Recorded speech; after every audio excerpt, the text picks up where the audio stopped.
আসসালামু আলাইকুম রহমতুল্লাহ। আল্লাহু আকবার, আল্লাহু আকবার। কি বাতাস! কিন্তু বাতাসের সাথে একটু গন্ধ আসতেছে। আর গন্ধটা কিসের সেটাই বলতেছি। একটা ডেলিভারি দেওয়ার জন্য আসছি। এটি হচ্ছে আমার বাইক, এটি আমার ব্যাগ, আর এখানে সুন্দর একটি মসজিদ। তো এখানে আসলাম একটা ডেলিভারি দেওয়ার জন্য। এসেই দেখি যে মাছ আর মাছ।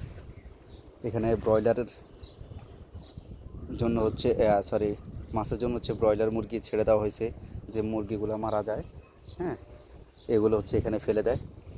আপনারা দেখতে পাচ্ছেন যে মাছ, মনে হয় একটা মানুষকে যদি এখানে ফেলা হয়, মাছ মানুষকে খেয়ে ফেলবে। এত মাছ, এত পরিমাণে মাছ। যদি জুম করে দেখায়, অ্যাকচুয়ালি এটা কি মাছ বোঝা যাচ্ছে না। একটু কাছে যাই যদি, আপনারা দেখতে থাকেন, না জানে আমি খালে পড়ে যাই।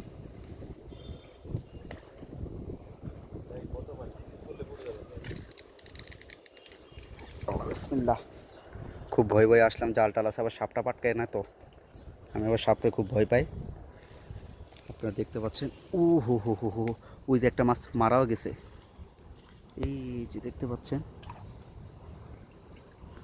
আমার খুব ভয় হচ্ছে সাপটা আছে কিনা। এই যে এগুলো বোধহয় জাগুর মাছ না পাঙ্গাস মাছ, জাগুর মাগুর এরকম কিছুই হবে। মাছগুলো অনেক অনেক মাছ। এটার ভিতরে হচ্ছে বেষ্টনী, জালের ভিতরে হচ্ছে বেষ্টনী দেওয়া কিছু মাছ, আর কিছু হচ্ছে বড়গুলো বোধহয় বাইরে। বাইরে যেগুলো আছে ওগুলো হচ্ছে বড়, আর এটার ভিতরে যেগুলো আছে ওগুলো হচ্ছে ছোট। ছোটোগুলোকে ঘেরাও করে রাখছে। এটা অনেক বড়। মাছের পানিগুলো একেবারে রক্তে লাল হয়ে গেছে।